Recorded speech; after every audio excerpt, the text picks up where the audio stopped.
London is the place for me.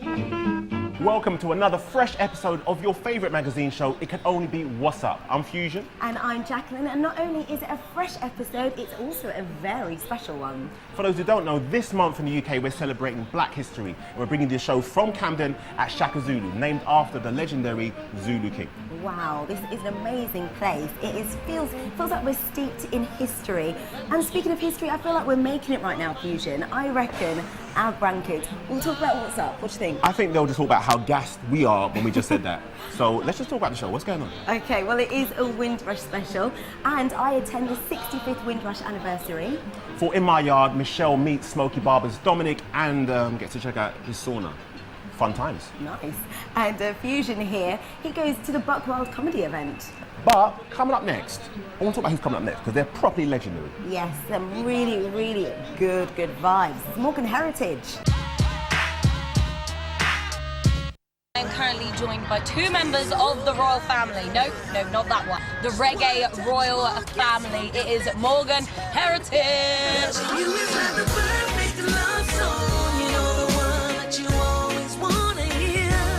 So you guys moved from Brooklyn to Jamaica. Yes. When was that? Late 90s. Late 90s? 96. Yeah? Okay, and was that to kind of, not improve because you don't need it, but to get more into, Well, it was reggae actually music? initiated by our dad. He Right. did everything. He migrated to America, had his family, built a fantastic empire for his children, and just wanted to get home to rest and kind of reconnect with the holistic part of the world, and we were like, Daddy, we're at home. He inspired it because after living his life and going through what he went through, his health required him to be in a certain type of environment. Chilled. Was it just, just a very music-based household? Was it, It was just music-based. everything? Yeah. We were well schooled in the history of Jamaican music and the music that influenced Jamaican music. Like, people don't know that John Denver influenced Okay. Jamaican artists. Music is Yeah. You know what I mean? Yeah. It's true. But it's the truth. Jackie Wilson. Jackie Wilson. People of that nature. Even Bob Dylan. Temptations. Yeah. You're just dropping names at me now. Yeah. No. Look at groups like the Paragons, Yeah. the Heptones. They just took it and made it their own. Added their patois A little bit to of it. twist. Yeah. What a gut. And then it How's my became. attempt to American accent? Would you reckon? Yeah, it was good. It was pretty good. good. Thanks. Yeah. So that's what it was, and then reggae music took on to itself people like you in the UK, Yeah. people like the kids over in Germany. That was Mojo's English accent. That was my English accent. But yeah, reggae music became international.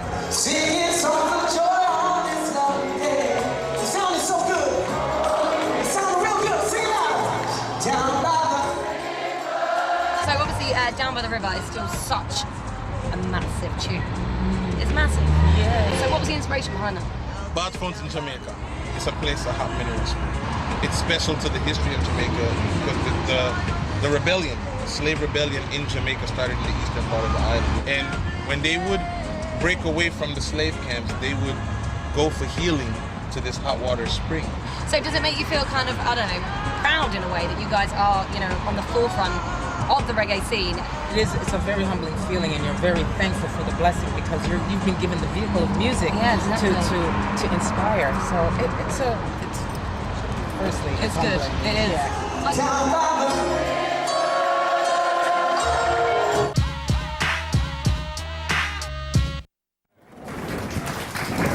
Hey, what's up? We're at London Cruise Terminal at Tilbury, and this is the very port where the Windrush generation arrived in the UK for the very first time. 65 years ago, they answered the call from the mother country to help rebuild Britain after World War II. Little did they know that 65 years later and generations on, they would still be here, having made a huge impact on British society.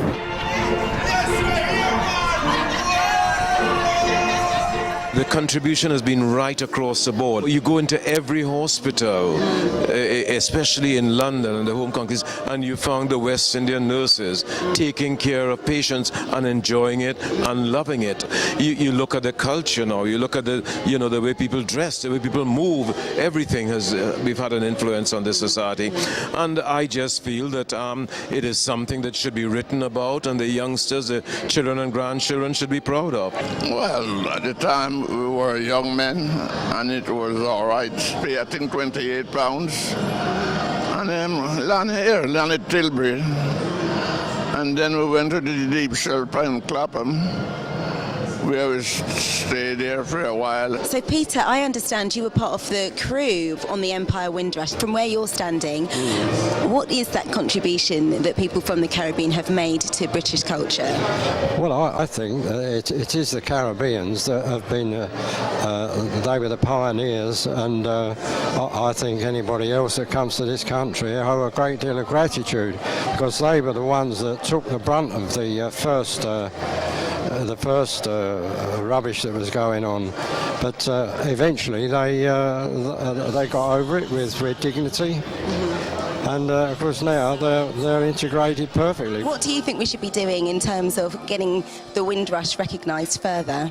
I think we have to really understand what it is and who we are and where we come from. You know, we're too easily led to delete our history, and we wouldn't be here without that. And you know, to recognise it, you know, other cultures don't miss those things, and we can't afford to miss it. So to try to bring it back all the time to remind us, you know what, my family came over on the Windrush. We came in the 60s. We were here, and we have done some wonderful, amazing things, and that should be celebrated. We shouldn't just think, oh, it was just them. Without them, no us. There's nothing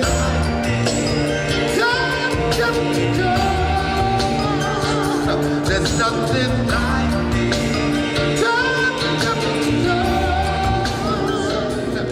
65 years since the first Windrush generation arrived right here. 65 years of influence and contribution. 65 years of Black Britain. Today we celebrate 65 years. Windrush, we salute you. It was such an honour to be there. It was really, really moving. I'm moved by that myself. I mean, my dad's family come from St Vincent. They didn't come over on Windrush, but it's just an amazing journey of a lot of Caribbean people who've influenced the UK over the past 65 years. Yeah, but what about Morgan Heritage? I mean, come on. Guys, we need a bit more reggae on the show, trust me, that was amazing. But coming up next, we have a young black entrepreneur. Michelle got to check out his yard and also learn a bit more about the story behind Smokey Barbers. Yeah, and it's a really inspiring one. Hey, what's up? It's your girl Michelle, and we're here for yet another In My Yard to meet a successful businessman, Dominic Offal. He is the director of Smokey Barbers. Let's go meet him. Rolling up to Smokies and about to get a fade. Rolling up to Smokies and about to get a fade. Rolling up to Smokies and about to get a fade. Welcome to my yard. Oh, thank you. Welcome to your yard. I love this. This is very interesting. I love the colours about it. Are you going to show me how to use it? You know what, I'll let you do it because it's the women that actually do it, you know what I mean? So I ain't gonna really do it. But I will show, I'll give you a little saying. I'll give you a little saying. But I'm not gonna blow it, but it's just one of them things. They just put their mouth there and they just blow. But I'm not gonna blow it to make the sound because you gotta put it from your lungs. Ah, okay, alright. As I said, But I'm getting the vibe, I'm getting the feeling. You've got a photo frame right here, yeah, no photo. What's that all about? I'm just waiting on my picture from me and my little one, and I just always want to put it in the centre, look straight at that, and I want to feel happy. Yeah, unwinding when you're there you go. Focusing on a hard day's graft. That's it, that's it. Let's take a look in your fridge. You right? sure you want to do Yeah, this? I'm positive. Yeah? Right, let's go on, bring it, man. What you got? I ain't gonna lie. I'm ready. I'm waiting. 5, 4, 3, 2, 1. There you go. That's what I got in my fridge. This is what you got in your fridge. That's exactly what I got in my fridge. Better than I thought. You got the usual essentials. Don't forget butter. the strawberry though. Strawberry, yep. Strawberry. You got the strawberry. As one would say, you know, this is where it all happens. Some caps up here. Yeah, I'm a big fan of hats. So yeah, I know you're a big fan of hats. I try and keep the hats thing going, you know. Yeah. I might have to grow out of them, but... You might have to grow out of them. And I hear that you have a sauna. Rolling up the smokies and about to get a fade. Rolling up the smokies and about to get a fade. And this is where I just actually kind of think about everything that I'm doing and that, you know what I'm saying, and try and think I'm going in the right direction. Right, Smokey, we're in your office. Yeah, this office is where it all goes down. Okay, this is where you start your hard graft. Yeah, I try, you know. So tell me a bit more about yourself. Where did you grow up? Well, I grew up from Africa. I was in Africa originally from Sudan. We lived in Hammersmith, and we moved down to Tolworth, and then from Tolworth. No, you remained in Tolworth. Yeah. You was in a bad place. We started to selling whatever, going to jail and doing that. I've done it all. And how did you sort of make that transition? No one was obviously employing me because my criminal record and stuff like that. So I thought, you know what, let me do something for myself, because at the end of the day, let me be that person going to give jobs to these people that can't get jobs. Yeah, well, you had to go off hard to start up your own business. Did you save up? I took the biggest gamble that you can ask, man. I had to borrow money from friends, and obviously the friends that obviously lent me the money till now, I always respect them and I always remember them every single time. It sounds like you're an inspiration for youth. How does that make you feel? Well, I don't really want to make that. I don't want them looking at me thinking that, he's gone this way. No, I'm still like them. You want to pass the right message to the kids. If you don't struggle, you ain't gonna progress, you know what I mean? No, so that's true. everyone has got to struggle. What's your future projects you've got coming up? Got a clothing line coming out. That's going to be coming out like next year. We've got the baby collection, the girls and the men, and our whole objective is to try and get everyone to be wearing the whole brand, you know. Well, thanks again for showing me your yard, bringing me to your more than welcome. wise and wonderful barbershop, and I hope it all goes well for you. I hope so, man. Thank you. Come on, Jax. The man has a sauna In his yard, I know. That's on the shopping list. So yeah, I'm not going to bite your style, but I'm saying. When you get it, I reckon we should all come round. Bring the crew with me. We can do some detoxing, you know. Okay, pause on the sauna, like pool party. Hook up the pool first, sauna later, detox. Nah, allow that. Yeah, I think, you know, we can get all healthy and do a bit of steaming. And... Okay, you do that. We'll be jamming, we'll have a barbecue by the pool. It's cool. Yeah, but we can come, right?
Welcome back and stay tuned because we have plenty more surprises still to come. Yep, Michelle takes a spin on the London Eye with the Boxettes. And we finish big with Benjamin Zephaniah, Levi Ritz and Tessa Stanton all talking about the Windrush legacy. But we're not ready to finish because right about now, people, it's time to get wild. Isn't that right, Jax? Yeah, like wicked wild. No, I mean wild. Oh, like. okay, Zulu wild. I'm talking about wild, like Catching Joke with Cat B, Ramel London, Mo the Comedian. I'm talking about comedy in the club with Chris Gow, cocktail drink, like proper wild. Okay, what's wrong with Zulu wild? We are here.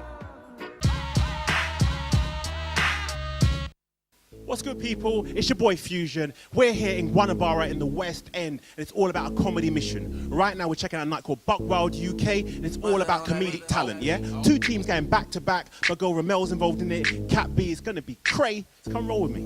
What brought you down to the show tonight? Well, support my boy Simo, because this show that he founded. Over here, we're still trying to find our culture, and I think that shows like this are going to be a foundation for the future. Let's go and dip inside, see what's going on. The red team keep coming in here because they want our banner. It's kind of like a roadman mentality. These guys are my boys. I support them. Let them just fight them like Pokemon. Go! We're here to inspire great people in the audience and inspire you lot that are watching as well, and you lot that's watching. The red team is dead, and we will be burying them tonight. Black team and that, like Kat was saying, pure sugar, talking all that high pipe stuff. We're just chilling, man. We're just eating Haribo's. You guys are the current champions. Mo, what's gonna happen tonight, bro? Why the red team coming in red, they're dead. Say not minute. Boom. What you gonna say in the interview? So you're saying that school starts at 9? Am I allowed to still beat the picnic them though? And they fired me for my last job for being late and that, so you need to give me a job, otherwise I'm gonna rob the place. Obviously, I'm Chinese out here. If you don't want to hire me, I've got a couple of kids you can get for half the price. Right now, we're gonna get into game 3, which is called You Should Know About Me, I'm a VIP. As long as you don't beat me. Yeah, but no, but I'm gonna kick you in the face.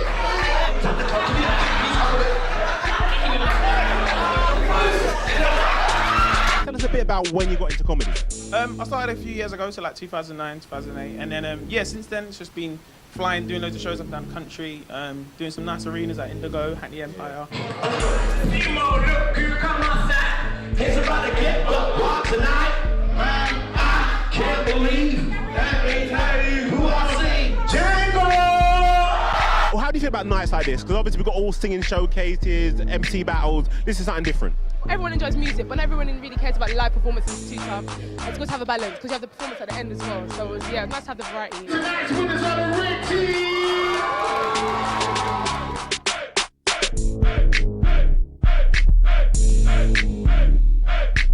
Do you think the red team deserved it tonight? You know what? The red team went in from the beginning, you know.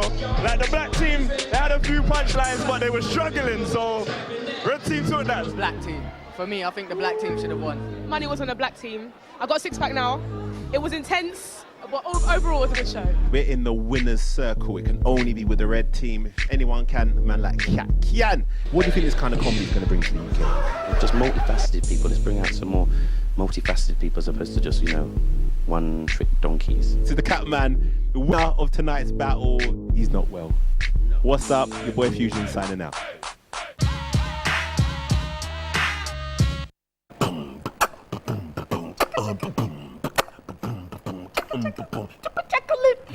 Fusion. Yes, Fusion. That's so cool. Where did you learn to do that? From back in the day, like back in the day. Yeah? No one's. Okay, well, it's all right. I mean, I think you should stick to presenting, but... You know what? These girls do it for real though, yeah? They mix the beatboxing with the vocals and they are truly unique. Yes, and they met Michelle, who also loves a bit of beatboxing, and they went on the London Eye and they also took in the sunset. It was beautiful.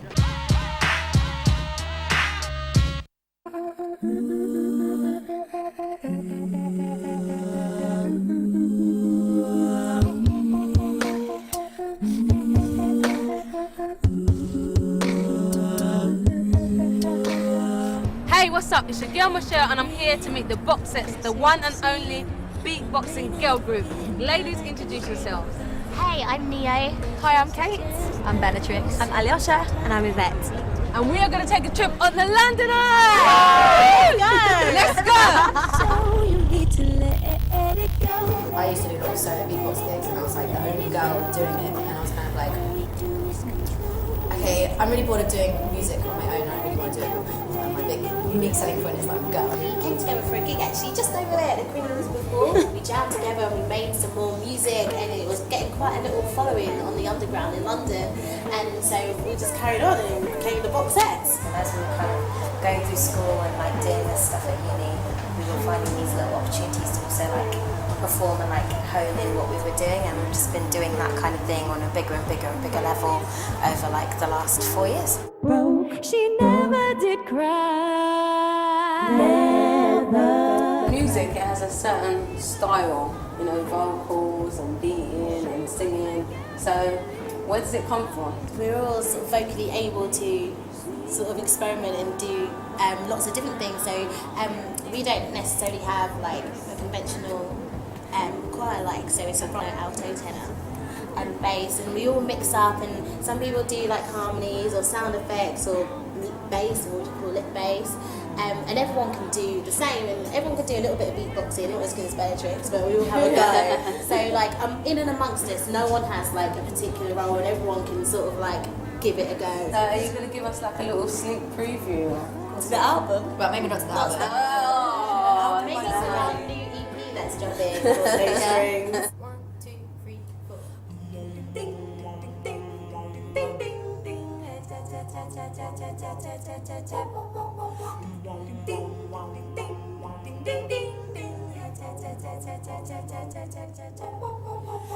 Bye, funny Valentine. Should've known that we couldn't be friends.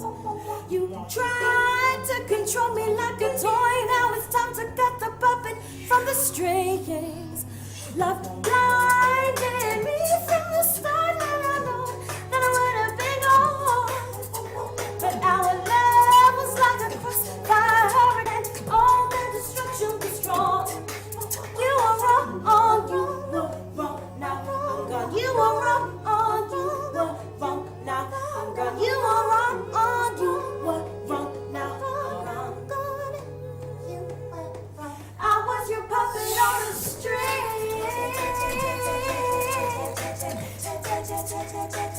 Had to cut the string.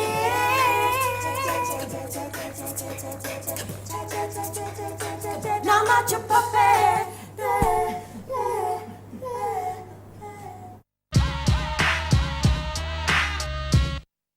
I love the Boxettes, they are so talented. Big up Bellatrix and the whole team that are on the rise. And also, make sure you tune in next week at the same time. Yeah, it's the final episode and we will be ending strong.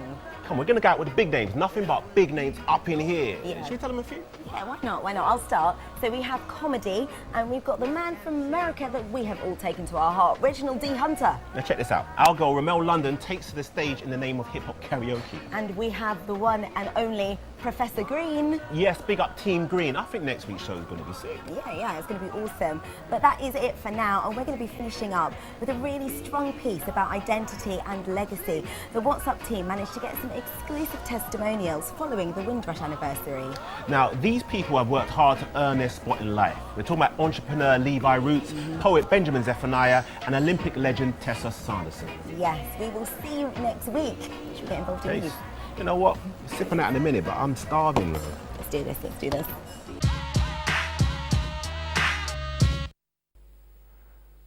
My mother didn't come here on the Windrush. She came on a ship that left just after the Windrush. But she was walking down the street in Jamaica with her sister. She saw a poster on the wall saying, "Come to England where the streets were paved with gold and where they need nurses and bus drivers." And she said to her sister, "Do you want to try?" And her sister went, "No, I'm not going there, it's too cold." And my mother went, "You know what, I'll give it a try." She went to her uncle, and her uncle gave her £20. That was the fare to come over on the ship. She came over, and she started her life in nursing.